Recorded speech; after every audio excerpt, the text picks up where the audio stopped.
Hola, hermano Andrés Fernando Rodríguez, que en San Felipe permite que yo anticipe lo que ya vengo pensando. Cualquier cosa, improvisando, porque ese es mi compromiso. Al verbo, un día Dios lo hizo y Él en carne se trocó y a todos nos liberó de lo que era el pecado y murió crucificado, mas después resucitó. Hermanos queridos, esta es la manía que yo tengo para la vida y creo que tiene mucho que ver con la Navidad. Creo que tiene mucho que ver con esa frase de fe que dice: el Verbo se hizo carne y habitó entre nosotros. Por supuesto que para cuando Cristo nació ya teníamos oralidad y teníamos escritura. Ya el Homo sapiens sapiens tenía como 60.000 años. Pero eso lo sabemos los que le metemos la lupa a los libros a ver qué dice la arqueología y qué dice la historia universal y un montón de cosas que para este momento y para esta ocasión serían un poco extensas y pesadas, un poco pasadas de profundidad. Lo que queremos hacer hoy es lo que nos ha pedido precisamente Andrés Fernando: hablar de nuestras navidades, de diferentes navidades regionales, con un ingrediente muy especial, que es su gastronomía. Yo pienso que el Zulia estuvo doblemente aislada porque su comunicación era directa con el Caribe y con España, más que con la misma Caracas y con la misma Bogotá. Nosotros que somos un estado enmarcado por las serranías que a su vez le dan un marco al lago de Maracaibo, no teníamos tanta facilidad para comunicarnos con todos los sitios. Lo más expedito era hacia Colombia por el sur del lago, por el río Catatumbo, el río Zulia, por esos ríos que el Escalante, que nos sirvió también de paso fluvial. Y ese aislamiento del Zulia la hizo que sus navidades no fueran ni como la Navidad neogranadina, aunque alguna vez fuimos Nueva Granada, ni como la Navidad caraqueña. Pero hay una cosa curiosa que nos ata más a Caracas que a Bogotá. En 1676, el rey Carlos II decreta la provincia de Mérida del Espíritu Santo de la Grita de Maracaibo. Así largo como lo oí, parece un eructo de jirafa de lo largo que es. Provincia de Mérida del Espíritu Santo de la Grita de Maracaibo. Al hablar Mérida y la Grita está uniendo los estados andinos, porque Trujillo como estado todavía no existía. Y al hablar de Maracaibo está hablando de un Zulia que tampoco existía, que se vino a llamar Zulia a mitad del siglo XIX. Pero ahí en ese siglo XVII ocurrió que fuimos adscritos político-territorialmente y judicialmente a la audiencia de Santa Fe de Bogotá, virreinato de Nueva Granada, con excepción de la autoridad clerical. Obedecíamos en Maracaibo al obispo de Caracas. ¿Acaso por eso fue que en nuestros templos tenía que cantarse para Navidad lo mismo que se cantaba en Caracas. Y en ese caso, yo recuerdo cuando era niño, de 5 años, estoy hablando del año 55, de mitad del siglo pasado, que sonaba en el parlantico gris redondo de la torre de la iglesia, desde la madrugada, un aguinaldo que decía: la capilla está abierta de noche y de día, rezaremos todos el Ave María. La capilla está abierta de noche y de día, rezaremos todos el Ave María. Compuesto por una mujer del pueblo allá en Caracas, pero aprobado por la iglesia. No se podía cantar nada en los pueblos que no fuera aprobado por la jerarquía clerical. Y eso hizo que también los merengues en 5x8 y en 6x8 de Caracas llegaran a Zulia y se convirtieran a la postre en la gaita maracaibera de Furro. En la maracaibera de Furro, porque en el Zulia hay 5 gaitas. Y las primeras son gaitas eminentemente afrodescendientes.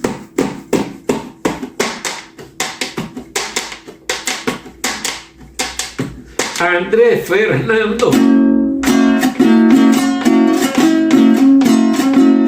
cantó gaita de tambor, porque es la hora de improvisar gaiteando a Andrés Fernando. Que nuestra gastronomía tenga comidas en coco, obedecen mucho poco a nuestra africanía. Andrés Fernando cantó gaita de tambora, porque es la hora de seguir improvisando Andrés Fernando. A pesar de que esta gaita viene de los esclavos africanos implantados en Gibraltar, Bojures, Palmarito, todos esos pueblos del sureste del lago de Maracaibo. De allí salieron también las influencias musicales hacia la propia Maracaibo con la gaita Santa Lucía y hacia Perijá con la gaita perijanera, devota de San Benito, parranda de San Benito se llama. Y resulta que empecé a hablar de la gastronomía por el coco, porque nuestros esclavos llegaron de África Occidental, de la África del Atlántico, de Congo, Benín y Togo, República de Ghana, actualmente uno de esos países, etc. Esos países tienen playas tropicales y cocinan mucho en coco. Y eso hizo que cuando ellos se tropezaron con los cocales del lago de Maracaibo, dijeron: aquí tenemos ya parte de la comida. Lo demás era la cacería y lo que permitiera la dieta ecológica de aquellos tiempos. Pues resulta que una de esas comidas en coco es un postre muy apreciado en Navidad, que es el majarete. Y esa palabra majarete es de ellos, es de esa cultura bantú que terminó haciendo unas lenguas mezcladas llamadas el abacuá, que sirvieron para los yoruba en Cuba y Puerto Rico y sirvieron también para que se entendieran nuestros afrodescendientes en la costa venezolana, tanto abiertamente al Caribe como en el lago de Maracaibo. Y se acostumbra a comer majarete, que es una masa de maíz con leche de coco, con palitos de canela, y además el que lo quiere más dulce le pone miel de abeja, y el que no lo quiera tan dulce lo deja con el azúcar que han preparado, el majarete. Ahí empezamos por perdón de la redundancia, a mencionar la gastronomía nuestra. Y ustedes dirán, bueno, pero ya va, quienes mandaban eran los españoles, no los esclavos. Sí, cómo no. Pero es que resulta que la mayor parte del Zulia era rural. Lo urbano, que es Maracaibo, tenía una influencia mayor de la cultura dominante, que era la cultura hispana. Pero en Machique y la villa comíamos majarete, en Bobures y Gibraltar comíamos majarete, en Cabima se comía majarete, en cualquiera de los pueblos que tocaban las piraguas del lago, porque eso sí, el lago nos unía a todos y nos sigue uniendo porque lo queremos salvar. Entonces, empecé por el postre, porque la Navidad es un tiempo dulce, lo consideramos así. Pero llegó el petróleo y la influencia de la industria petrolera nos sacaron un poco del majarete y del dulce de lechosa y del dulce de limonzón, todas delicias que se preparaban en Navidad para endulzar la vida, y nos conectaron con lo exótico. Y la gente quería tener un arbolito, pero el Zulia no es tierra natural de pinos. Hay especies de pinos que ya se ha determinado que se pueden dar perfectamente en el Zulia, y hemos hecho sembradíos de pinos en muy buena hora y en muy buenos lugares. Pero para aquel momento, ¿qué hacíamos? Para poder imitar la Navidad que empezamos a ver por la televisión de 1950 y pico, 55, 56 empieza la televisión venezolana.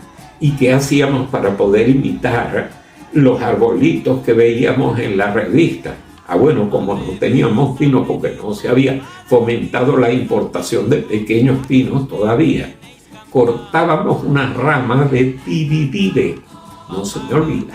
En casa lo hacíamos cada año, hasta los años 60 lo seguimos haciendo. Unas ramas de tibiribe que los perianeros decíamos un chiro. Ahí va oralidad, pueblo querido. Si yo le digo chiro a cualquier yaracuyano o a muchos larenses de Falcón para allá, no entiende nadie lo que es un chiro. La más nacional es la hallaca, pero ¿qué tiene adentro? Tiene los 5 continentes, como decía Arturo Uslar-Pietri, porque tiene la almendra española y la nuez, la aceituna, la alcaparra, tantos materiales que son exóticos y que venían amarrados en los palos mayores de los buques esos de madera y vela, en barriles. Y cuando esos barriles llegaban, los estaban esperando, los estaban añorando. Y uno de los puertos del Caribe, por supuesto, es Maracaibo. Solo que había que hacer unas gambeticas para poderle entrar, porque cualquier barco quedaba encallado en la barra. Pero esas aguas se comunican. Hasta cuando era un estuario que no tenía la draga del trabajo petrolero, esas aguas se comunicaban y llegaban los materiales exóticos a Maracaibo. Y de Maracaibo salían para todos los demás pueblos que alcanzaba la navegación del lago. Entonces, esa hallaca, esos bollos, ese majarete, esos dulces fueron la gastronomía del Zulia, y para quienes amamos la tradición lo siguen siendo. Mientras el pan de jamón es de Caracas, pero también lo hemos adoptado en el Zulia y tenemos una forma mini de adoptarlo porque los portugueses con sus panaderías nos hicieron el gran favor de hacernos el cachito de jamón, que no es otra cosa que un pan de jamón, pero más pequeño y menos trufado, menos condimentado. Entonces, ¿qué hacemos? Nos despedimos cantando.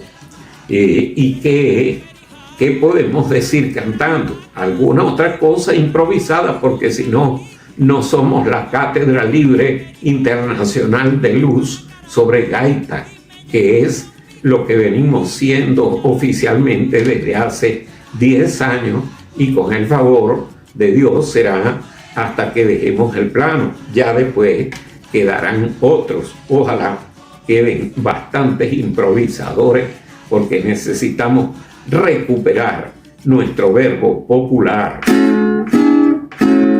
Ya que digo verbo popular, la gastronomía fue la delicia popular y el modo de improvisar, acompañada con el café. Ay, la gastronomía fue la delicia popular y el modo de improvisar, acompañado con el café. A usted, Fernando, le toca a usted. Digo en la improvisación,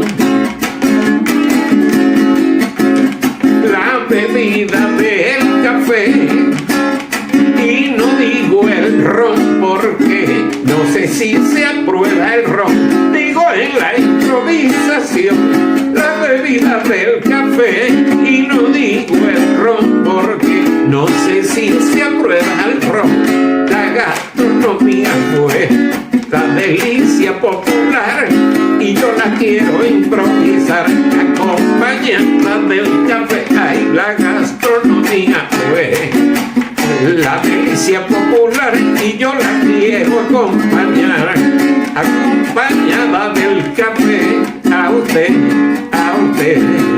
Andrés, que